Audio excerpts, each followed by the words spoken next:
Y estamos en esta serie que estamos hablando de la Trinidad. Esta serie se ha llamado Tres, hablando precisamente de que tenemos un solo Dios expresado en tres personas distintas. Amén. Di conmigo, un solo Dios. No son varios dioses distintos, es un solo Dios expresado en tres personas distintas. ¿Ok?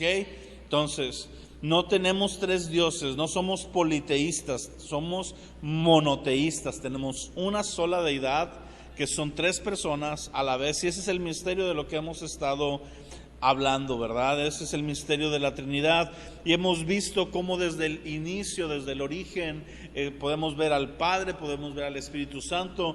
Hoy vamos a hablar de la segunda persona de la Trinidad, hoy vamos a hablar del Verbo, y cómo cada uno se expresa desde el inicio del tiempo, desde el principio ya están ellos presentes. ¿Por qué? Porque Dios es fuera de nuestras dimensiones, atemporal, es adimensional, Él ya era, desde siempre ha sido, siempre ha existido.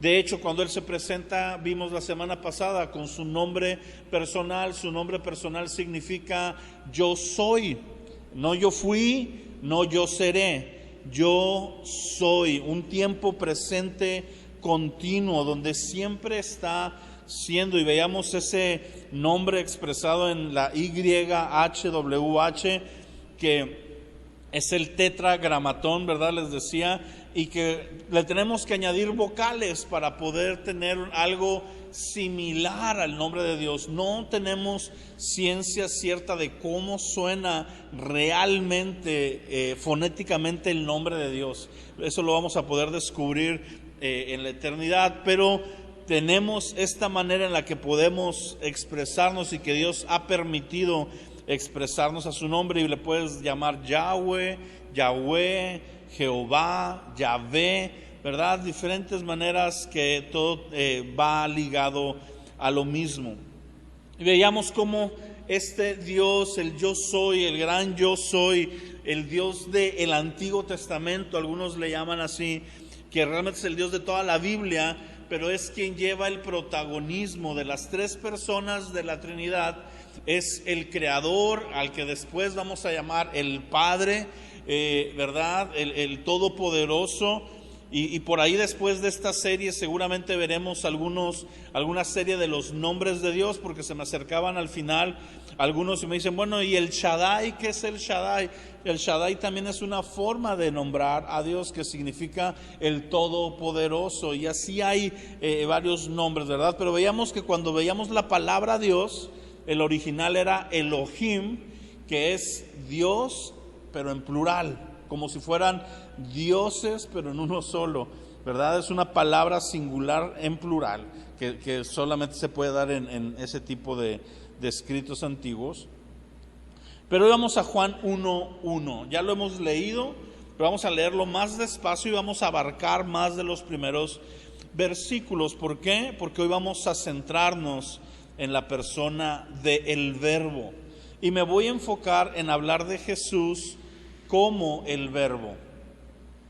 La próxima semana voy a enfocarme en hablar en Jesús como el Cristo. Por si tú te vas hoy y dices, es que siento que faltó alguna parte.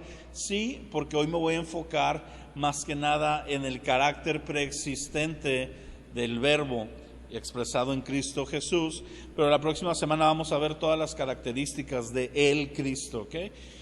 Entonces dice, en el principio era el Verbo, y el Verbo era con Dios, y el Verbo era Dios. Este era en el principio con Dios, todas las cosas por Él fueron hechas, y sin Él nada de lo que ha sido hecho fue hecho. Ahí vamos a parar tantito. En el principio era el Verbo, ¿ok? En el principio vemos Génesis que dice que Dios en el principio creó los cielos y la tierra. Entonces, cuando sitúa la palabra de Dios, menciona a Dios creador y menciona en el Nuevo Testamento a el Verbo en el mismo lugar de tiempo y espacio que es el principio. Se está refiriendo Génesis a un personaje, y Juan se está refiriendo a otro, pero que están coexistiendo en el mismo momento. Por eso vemos que el verbo, y me voy a referir así mayormente hasta que lleguemos a la parte de la encarnación, pero vemos que el verbo estaba en el principio. ¿Por qué? Porque el verbo es Dios mismo. Aquí dice, después lo separa, dice, el verbo era con Dios, es decir, habitaban en dos personas distintas. Está el verbo y está Yahweh, y están unidos, los dos son Dios, están juntos, pero a la vez después dice, y el verbo era Dios. O sea, tiene este carácter de divinidad. ¿Por qué? Porque cuando se trata de la segunda persona de la Trinidad, una de las mayores contradicciones que hay, una de las mayores mentiras, herejías, falsas enseñanzas que hay, es que quieren ubicar a Cristo como una creación, como una persona creada. Pero por eso estoy haciendo este énfasis en ver que el verbo no ha sido creado, que el verbo existe desde el principio siendo Dios mismo, pero con una personalidad independiente a la de Yahweh, con una identidad distinta y con una misión y con un rol en la Trinidad distintos. ¿Cuál es el rol principal del Creador? Crear, ¿verdad? Su nombre lo dice. El Creador, ¿qué hace? Crea. ¿Y el verbo qué hace? Hace. El verbo que hace, el verbo hace, porque el verbo es una acción, ¿ok? Entonces cuando vemos en Génesis que dice, y dijo Dios, sea la luz, y fue la luz, ahí entra en acción el verbo, porque entra esta característica de hacer aquello que el Creador está expresando. Ok, vamos a leer un poquito más. Después dice, este era en el principio con Dios. Todas las cosas, ¿cuántas cosas? Todas las cosas por Él fueron hechas. Y sin Él, luego Juan como que le gusta remarcar para que no quede duda, y sin Él nada de lo que ha sido hecho fue hecho. Sí, entonces cuando decimos que Dios creó todas las cosas, vemos que las creó por medio del Verbo. El Verbo fue quien ejecutó la creación que Dios declaró para que se ejecutara, y el Verbo echó mano del poder del Espíritu Santo para que esto ocurriera. Eso lo vamos a ver en la persona del Dios Espíritu Santo. Pero podemos ver cómo toda la creación entera, todo lo que tú te puedas imaginar, sea visible o invisible, sean tronos, potestades, autoridades, dominios, huestes, todo ha sido creado por medio del Verbo. Y todo lo que existe, existe porque el Verbo así lo ha decretado, así lo ha hecho. Y nada de lo que existe, existe sin la intervención del Verbo. Amén. Eso le da un lugar, como cantábamos hace rato, de preeminencia, un primer lugar de las cosas, porque Él existe antes de que todo lo demás exista. Él lleva la preeminencia, Él lleva el primer lugar en todo. Después dice, en Él estaba la vida, y la vida era la luz de los hombres.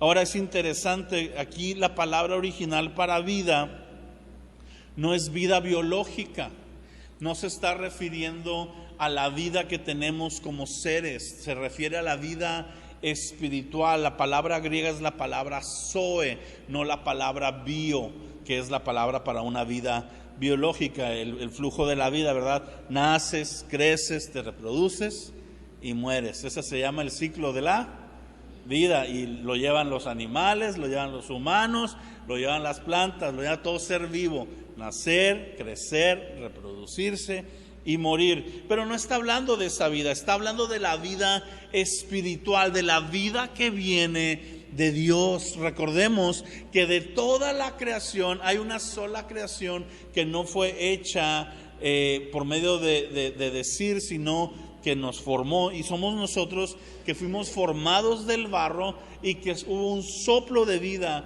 en nosotros. Se está refiriendo a esa vida espiritual con la que el primer hombre, Adán, contaba, que fue cortada por el pecado. Así que la vida Zoe, la vida espiritual, estaba en el Verbo. De modo que todo ser humano que venga a la tierra y no tenga un contacto con Cristo, no tenga un encuentro con el Verbo, es carente de vida espiritual. Por eso dice Efesios que Él nos dio vida cuando estábamos muertos en nuestros delitos y pecados. Estábamos muertos espiritualmente, éramos personas que caminábamos, pero teníamos vida biológica, pero no teníamos vida espiritual. Sin embargo, al venir a Cristo, Dios nos dio vida en Cristo Jesús. Amén. Porque en el Verbo está la vida, y la vida era la luz de los hombres, luz que en las tinieblas resplandece, y las tinieblas no prevalecieron contra ella. Hubo un hombre enviado de Dios, el cual se llamaba Juan. Se habla de Juan el Bautista, no confundirlo con Juan el escritor, que es Juan el apóstol. Este vino por testimonio, para que diera testimonio de la luz, a fin de que todos creyeran por él. No era la luz, sino para que diese testimonio de la luz. En la palabra, en el Antiguo Testamento, hay una profecía de que se iba a levantar una voz que clama en el desierto para preparar el camino para la llegada del Señor, para la llegada del Mesías, es decir, Jesús. Y Juan se levantó para dar testimonio de la luz. Juan se levanta para decir: aquí viene la luz que hemos estado esperando, en la cual está la vida que necesitamos. Nuestra vida espiritual ya se ha manifestado, las tinieblas no pueden con ella, y nosotros estamos esperando que resplandezca, que se dé a conocer, y ese era el trabajo de Juan el Bautista. Versículo 9: aquella luz verdadera que alumbra a todo hombre venía a este mundo.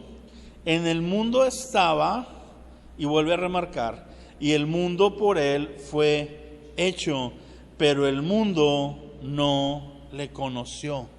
El mundo no se dio cuenta, el mundo no se percató de quién era él. Solo algunos cuantos, ¿verdad? Cuando tú ves la totalidad de las personas que fueron expuestas a Jesús y los que lo siguieron, pues fueron realmente un pequeño porcentaje. Muchos recibieron milagros, muchos recibieron señales, muchos escucharon y se asombraron, pero pocos lo siguieron, pocos abandonaron las tinieblas para seguir la luz, ¿verdad? Y esta luz alumbraba a todo hombre. El mundo no lo conoció, y luego dice: a lo suyo vino. ¿A qué vino? A lo suyo. Algunos leen este versículo y dicen a los suyos. No, a lo suyo. Vino a una tarea. Ahorita vamos a ver al final la misión del Verbo encarnado. Pero Él vino a algo, Él tenía un propósito, pero los suyos, aquellos cercanos a Él, su pueblo, no le recibieron, no le reconocieron. Versículo 12: mas todos los que le recibieron, a los que creen en su nombre, les dio potestad de ser hechos hijos de Yahweh, de Dios. Fíjate qué padre. El Verbo tiene una misión, y ahorita vamos a ver esa misión. Parte de esa misión es que todo aquel que en Él cree, se nos ha dado el regalo de ser llamados hijos de Dios.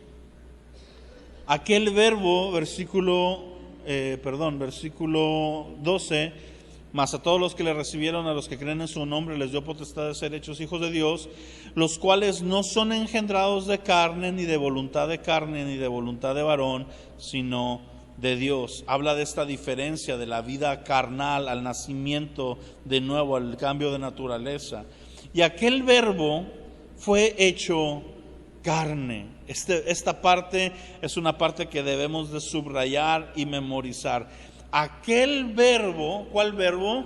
El que está desde el principio, el que estaba con Dios y era Dios mismo, que siempre ha existido. Ese verbo en un punto de la historia que conocemos como el año 0, que no es realmente el año 0 porque hay un desfase entre 0 y 5, pero alrededor de esa época que conocemos como el punto de partida para antes y después de Cristo, en ese punto de nuestra historia, el verbo se hizo carne. No, el verbo no fue creado ahí. El verbo fue manifestado en carne, se encarnó en María, ¿verdad? Viene María y concibe por parte del Espíritu Santo, y dentro del vientre de María, ahí se empieza a hacer carne el verbo para dar a luz a la persona de Jesús, que vamos a conocer como Jesús y como el Cristo. Y a partir de ese punto, el verbo toma un nombre personal que tiene desde antes de la fundación del mundo, obviamente, pero hasta este punto se está encarnando. Pero eso es bien importante. Aquel verbo fue hecho carne, se hizo carne y habitó entre nosotros, y dice Juan, y vimos su gloria, gloria como la del unigénito del Padre, y lleno de gracia y de verdad. Juan dio testimonio de él y clamó diciendo: este es de quien yo decía, el que viene después de mí. Fíjate cómo lo entendió Juan el Bautista: el que viene después de mí es antes de mí, porque era primero que yo. ¿Por qué es primero que yo? Porque es desde el principio. Porque de su plenitud tomamos todos, y gracia sobre gracia. Es el verbo, mi amado, el verbo de Dios siempre ha existido, no tiene un lugar secundario, no fue creado, no es una creación de Dios y por ende menos que Dios. No, es Dios mismo. Su primera manifestación es como el verbo, y la vemos desde Génesis. Ahora, en primera de Pedro 1, capítulo 1, versículo 18, vamos a seguir abordando este punto de la eternidad del verbo y la preexistencia del verbo. ¿Qué es la preexistencia? La existencia previa. Él es preexistente a todas las cosas. Primera de Pedro 1:18 dice: sabiendo que fueron rescatados de vuestra vana manera de vivir, la cual recibieron de vuestros padres, no con cosas corruptibles como oro o plata, sino, y aquí si eres de los que subraya, puedes subrayar esta parte, dice, sino con la sangre preciosa de Cristo, como de un cordero sin mancha y sin contaminación, ya destinado desde antes de la fundación del mundo, pero manifestado en los postreros tiempos por amor a ustedes o de ustedes. Vemos que Cristo, que es el verbo, que es Jesús, había sido destinado como sacrificio. ¿Desde cuándo? Desde antes de la fundación del mundo. Antes de que el mundo existiera, antes de que todo fuera creado, ya había sido entregado por el Padre, y Él mismo voluntariamente había venido a hacer ese sacrificio perfecto. ¿Por qué? Porque tenemos que recordar que Dios es eterno y que Dios conoce todas las cosas. Desde antes de que se fundara el mundo, Dios sabía de la caída y Dios había preparado el sacrificio de antemano. No fue que se le ocurrió sobre la marcha, ¿verdad? No fue que llegando ahí como a Éxodo dijo, ya sé, ¿verdad? Hice un cordero aquí para el tabernáculo, vamos a hacer algo parecido. No. Todo preexiste desde antes de que todo comenzara, y eso es lo que hace que nuestro Dios sea tan maravilloso y tan hermoso, o una de las tantas cosas que lo vuelve maravilloso y hermoso, y es que Él está previo a todo. Y dice aquí, es destinado desde antes de la fundación. La palabra fundación significa la manifestación del mundo, ¿okay? Antes de que el mundo se manifestara. Y dice, pero se manifestó a nosotros en los postreros tiempos. Fue hecho carne en un punto de nosotros, de nuestra historia, pero desde antes de la fundación del mundo ya estaba preparado este cordero sin mancha, sin contaminación, para lavarnos, para perdonarnos. El verbo ya estaba preparado. Ahora, en Juan 17:5, y te lo voy a leer con la Nueva Biblia de las Américas, Jesús está orando y Jesús usa esta expresión. Juan 17:5 dice, ahora glorifícame tú, Padre, junto a ti, con la gloria que tenía contigo antes que el mundo existiera. Fíjate cómo está refiriéndose Jesús de sí mismo. Ahorita fuimos al apóstol Pedro, que entendió, ¿verdad?, el misterio de la preexistencia del Cordero, de la preexistencia del Verbo. Pero Jesús está orando y ya está diciéndole, Padre, glorifícame, yo te he glorificado, que ellos sean uno, y empieza a orar toda esta oración. Pero muy al comienzo dice, glorifícame ahora tú con la gloria que tenía contigo. Dice, pero no dice en el principio, dice antes de que el mundo existiera. Wow, antes del principio. ¿Sí? En el principio, ok, batallo para entenderte que Él está desde el principio, porque batallo, ¿verdad? En la lógica humana no cuadra, en la lógica humana no te da, sube el cero y no contiene. Y ahora me estás hablando de que está no solo desde el principio, sino antes del principio. Es el misterio de nuestro Dios. Ahora, la versión original, por así decirlo, la palabra mundo es la palabra griega cosmos. ¿Qué palabra es? Cosmos.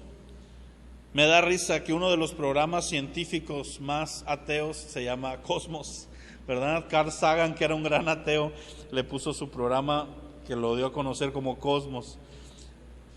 Pues él es antes del cosmos. Ahora, cosmos aquí se traduce como mundo, pero realmente cosmos es una implicación más profunda. La palabra cosmos en el original significa universo. ¿Qué significa?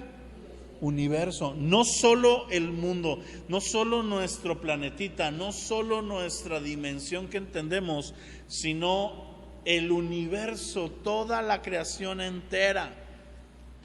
Él existe antes de ello. Estos son pasajes de los que hablamos de la preexistencia del Verbo. ¿Por qué estoy haciendo tanto énfasis en la preexistencia del Verbo? Porque si yo no hago énfasis en que Él es desde antes, queda lugar a duda, si no conocemos la Escritura, de que Él es Dios. ¿Sí? Y ahorita yo me estoy enfocando en ver cómo la persona del Verbo que se encarnó, ojo, y que encarnado llevó consigo 100% su deidad y 100% humanidad.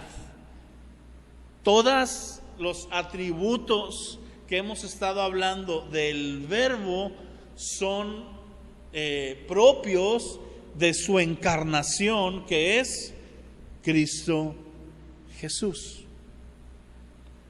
Y Cristo Jesús, entonces, ya poniéndolo ahora el nombre de Jesús o de Cristo Jesús en vez del verbo, podemos ver que Cristo, aunque se manifestó en carne en un punto, Él ha sido desde antes de la fundación del mundo, no solo del mundo, del cosmos mismo, y no solo desde el inicio, sino desde antes de que todo iniciara. Él ya estaba ahí, y por eso Él tiene toda la deidad en Él. Y ahorita vamos a ver esos versículos también.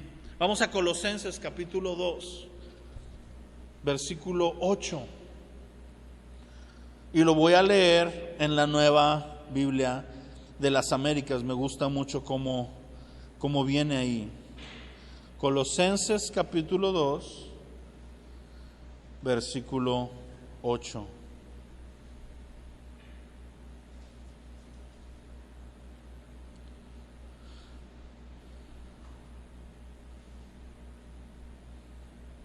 Dice: miren que nadie los haga cautivos por medio de su filosofía y vanas sutilezas. Hay que tener cuidado con estos pensamientos filosóficos humanos que hay hoy en día. Una corriente de sabiduría. ¿Sí sabes lo que significa filosofía?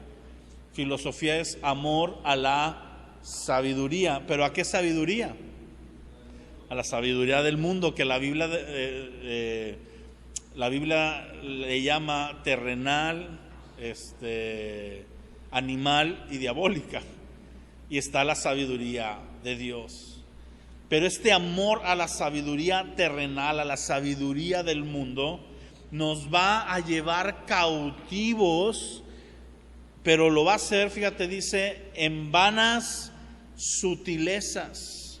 O sea, el pensamiento filosófico que nos lleva a renunciar a Dios, que nos lleva a negar a Dios, que nos lleva a humanizar a Dios, es un pensamiento sutil, es un pensamiento que se va introduciendo poco a poco. Y dice: según la tradición de los hombres, conforme a los principios elementales del mundo, y no según Cristo. ¿Cuál es el problema de la filosofía del mundo? Que es precisamente según el mundo. ¿Y qué es el mundo? El mundo es todo lo caído, ausente de Cristo. Tú y yo, grábatelo, lo compartíamos hace ratito, antes de la reunión estábamos compartiendo en la oración. Y alguien decía, hablando del versículo de Juan, ¿verdad? Cuando dice: separados de mí nada puedes hacer, ¿verdad? Santiago dice: toda buena dádiva y todo don perfecto descienden de lo alto.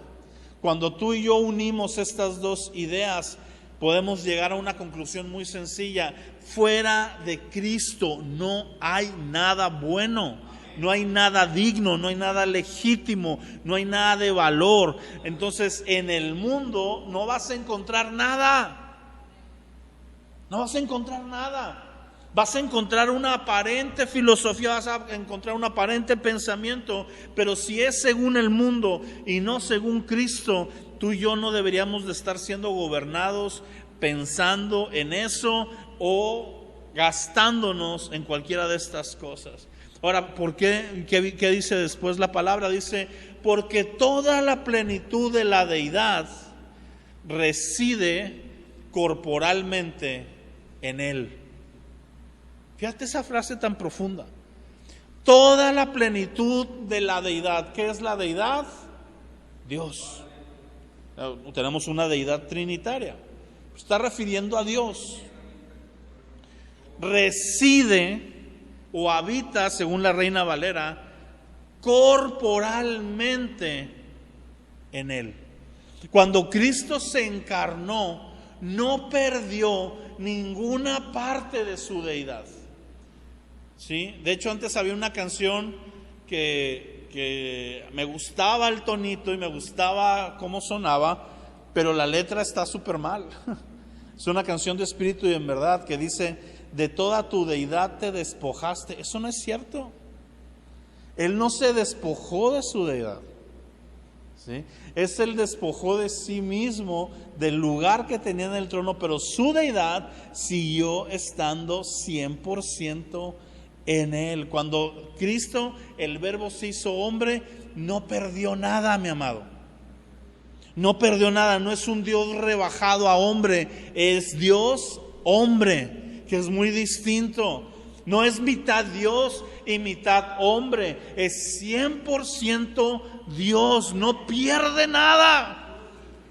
Él sigue reinando y gobernando. Es más, la creación misma se somete a Él, y los discípulos dicen: ¿quién es este cuate que hasta las tormentas obedecen? ¿Por qué? Porque en Él está corporalmente toda, no una parte, toda la plenitud. O sea, la palabra hasta es redundante, porque todo ya es pleno, y pleno ya es todo. Y Pablo, que es un gran sabio, que no usa palabras por usarlas, dice en nuestro lenguaje: todo de Dios está físicamente en Él, en Cristo. Y ustedes han sido hechos completos en Él, que es la cabeza sobre todo poder y autoridad. Amén.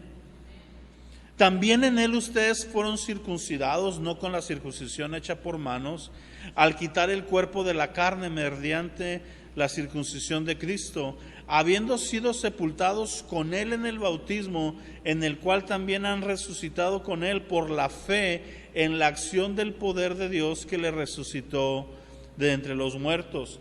Y cuando ustedes estaban muertos en sus delitos y en la incircuncisión de su carne, les dio vida juntamente con Cristo, habiéndolos perdonado por todos los delitos y habiendo cancelada el documento de deuda que consistía en decretos en contra de nosotros y que nos era adverso, lo quitó de en medio, clavándolo en la cruz, y habiendo despojado a los poderes y a las autoridades, hizo de ellos un espectáculo público, triunfando sobre ellos por medio de Él. O la Reina Valera dice: en la cruz del Calvario. Triunfó públicamente, los exhibió y los despojó. Me gusta mucho la versión de la Nueva Biblia de las Américas. Hizo de ellos un espectáculo público. Jesús mostró su poder en su muerte y en su resurrección, y lo mostrará en su segunda venida con toda su gloria y con todo su fulgor. Pero es este personaje del Verbo que se hizo carne, y eso es un misterio. Pero siendo el Verbo encarnado, muerto y resucitado, siguió encarnado. Ya no volvió a su forma de Verbo sin carne.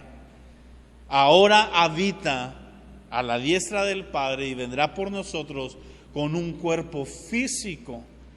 Se ha hecho hombre para siempre y se ha hecho hombre por amor a nosotros, pero de eso voy a hablar la próxima.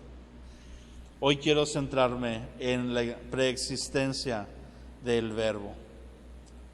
Ahora vamos a 1 de Timoteo 3:16, y este mismo versículo te lo voy a leer en 3 versiones distintas.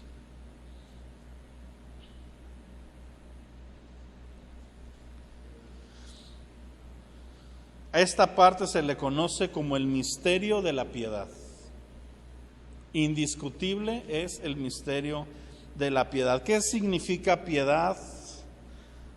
En la palabra original, piedad no significa misericordia, no significa hacer algo bueno.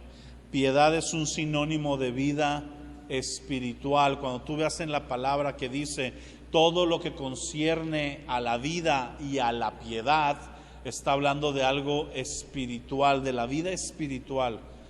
Que ser bueno es un fruto de la vida espiritual. Tener misericordia con alguien es un fruto de una vida espiritual, pero piedad va más allá. Nosotros lo asociamos, es que es bien piadoso, o sea, es muy buena persona. No, piadoso es alguien espiritual, alguien que comprende las cosas del Espíritu, alguien que se deja guiar por el Espíritu, alguien que siembra en las cosas del Espíritu, según Romanos 8. Esa es una persona piadosa. Ahora hay un misterio de la piedad. El misterio de la piedad se refiere a este misterio que sostiene toda nuestra vida espiritual. Nuestra vida espiritual es efectiva por lo que vamos a leer a continuación. Nuestras oraciones, nuestra devoción, nuestra vida como iglesia, nuestra vida como creyentes, todo se sostiene en la verdad de lo que vamos a hablar ahorita. Y la primera versión que voy a leer es la Reina Valera, que dice: e indiscutiblemente grande es el misterio de la piedad. Dios fue manifestado en carne. Di conmigo: Dios fue manifestado en carne. Luego dice: justificado en el Espíritu, visto de los ángeles, predicado a los gentiles, creído en el mundo y recibido arriba en gloria. Cristo no fue justificado como nosotros, que no teniendo justicia se nos atribuye. Aquí habla del acto por el cual Él atribuye justicia. Dice justificado en el Espíritu. En Hebreos dice que Cristo se entregó a sí mismo por el Espíritu. O sea, fue un acto donde participó el Espíritu Santo. Fue por medio de Él, no fue en su carne, no se entregó en la carne, se entregó en el Espíritu. Fue crucificado en carne, sufrió en carne, pero el acto de entrega tenía que ser un acto espiritual para que tuviera efecto con nosotros, y lo hace por medio del Espíritu Santo, participando toda la deidad, toda la Trinidad, el Padre enviándolo, Él siendo el sacrificio y el Espíritu el medio por el cual obtenemos redención en su muerte. Amén. Pero aquí está increíble: justificado en el Espíritu, visto de los ángeles que por toda la eternidad, hasta antes de nuestros tiempos y en nuestra época, habían visto al Verbo allí en la figura de la deidad, de repente lo ven encarnado. De repente dicen: ¿qué está pasando? ¿Qué es esto? ¿Cómo es posible que Dios esté tomando forma de hombre? Y es visto de los ángeles, es predicado a los gentiles, creído en el mundo y recibido arriba en gloria. Este es un resumen perfecto del Evangelio. Ahora, fíjate lo que dice la Nueva Traducción Viviente.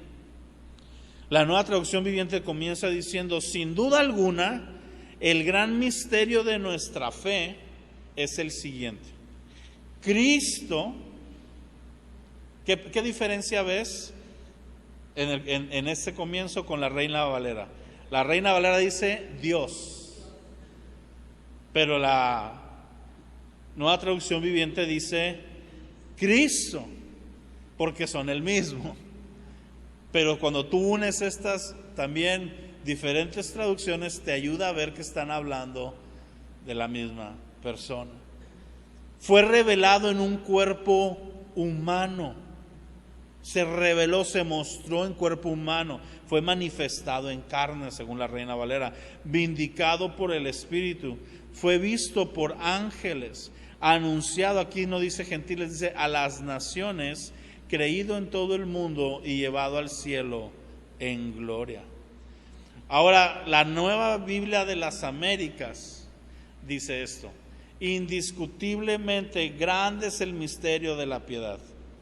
En vez de decir Dios y decir Cristo, dice Él, ¿verdad? Lo maneja así. Pero cuando viene hablando, ¿ves de quién viene hablando antes? ¿Ves que viene hablando de Cristo? Él fue manifestado en carne, vindicado en el Espíritu, contemplado por los ángeles, proclamado entre las naciones, creído en el mundo, recibido arriba en gloria. El énfasis de estos versículos es Cristo Dios, el revelado, manifestado, mostrado en carne o en cuerpo humano, pero ya existía previamente. Amén. Ahora te dije que el verbo venía con una misión. Es una misión desglosada en varios aspectos y posiblemente se me pueda estar yendo alguno, pero te voy a leer 8 puntos acerca de la misión del verbo al tomar forma de hombre, al encarnarse. Y no vienen en orden de cómo pasó, sino ni de importancia. Nada más fue como lo venía escribiendo yo. Número 1, yo puse darnos a conocer al Padre. Darnos a conocer al Padre. Antes no le llamábamos Padre. ¿Quién le empezó a llamar Padre? Jesús. ¿Y quién nos lo empezó a revelar como Padre? Jesús. ¿Quién nos dijo cuando ores? No digas, no dice así, ¿verdad? Pero no dice, no digas Yahweh, dile Padre nuestro. O sea, estás hablándole a Yahweh, pero puedes acercarte a Él como Padre nuestro. Y su nombre es santo, por eso vas a santificar su nombre, pero te acercas a Él ahora porque ya vine yo y yo te lo voy a revelar, porque yo soy el verbo y yo he estado con Él y yo sé cómo piensa el Padre. Y hasta ahorita tú ves a un Dios lejano que cuando la riegas destruye ciudades, etcétera. Yo te voy a mostrar que también es el Padre, porque es mi Padre, porque yo me engendré de Él y estoy teniendo una relación en la tierra con Él como Padre, siendo los dos mismo Dios, siendo la misma persona, siendo el verbo que preexisto con Él desde siempre, pero sometiéndome por amor a ustedes, a Él como hombre, dándole un rol de Padre para revelártelo a ti como Padre. No tenía que hacerlo, lo hizo por amor.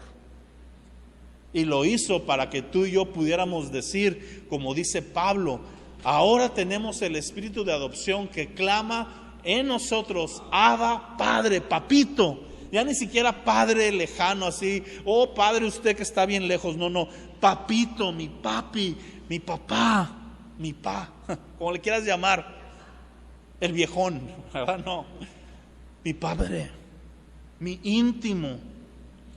Él vino a eso, Él vino a conocer al Padre, a dárnoslo a conocer y a hablarnos de cómo era el Padre. Y Él vino a decirnos, ¿saben qué? Ustedes que son padres en la tierra y son bien desgraciados, hacen cosas buenas por sus hijos, ¿cuánto más el Padre? ¿Verdad? ¿Estás preocupado porque no tienes lana? No te apures, los pájaros comen, ¿cuánto más el Padre? Y empezaba a revelarnos al Padre. No solo nos reveló al Padre, sino que aquellos que creemos en Él, porque pudo haber dicho, Dios pudo haber dicho esto, creen en mi Hijo y van a ser salvos, pero van a seguir siendo creación nada más. Dice, no, les voy a hacer hechos hijos de Dios. Van a acercarse a mí como hijos, no como criatura salvada, que ya era demasiado, con eso teníamos, nos íbamos pandos, ¿sí me entiendes?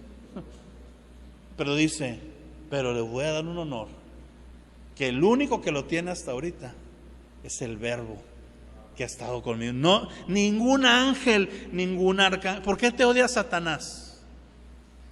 Porque tienes un privilegio que una de las personas de la deidad quiso compartir con nosotros, de podernos acercar a otra de las personas de la deidad a llamarle papá. Amén. Vino a reconciliarnos con Dios por medio de su sacrificio. Vino a instituir la iglesia. Tomó a los 12 apóstoles, ¿para qué? Para que fueran el comienzo de su iglesia. Vino a preparar esa iglesia que iba a ser la que iba a llevar su nombre a las naciones y por la que viene en su segunda venida, de la cual somos partes tú y yo. Vino a vencer el pecado, a Satanás y a la muerte. vino a restaurar la autoridad que el hombre perdió, que Adán perdió en el Edén. Vino a recuperarla y a regresársela ya no a un hombre, sino a la iglesia. Eso está en Efesios capítulo 2. Vino a asentar el preámbulo, puse yo, para su segunda venida. Vino a decir, vengo de nuevo. Vino a limpiarnos para que pudiéramos recibir a Dios Espíritu Santo en nosotros. Para que pasáramos de ser Dios lejos de nosotros, después Él, Emmanuel, Dios con nosotros, a que venga el Espíritu Santo a ser Dios dentro de nosotros. No hubiéramos podido ser capaces de recibir a Dios Espíritu Santo en nosotros si antes su sangre preciosa no nos limpia y nos redime. Y vino para, por medio de su sacrificio, otorgarnos el cambio de naturaleza y ser hechos hijos de Dios. Amén.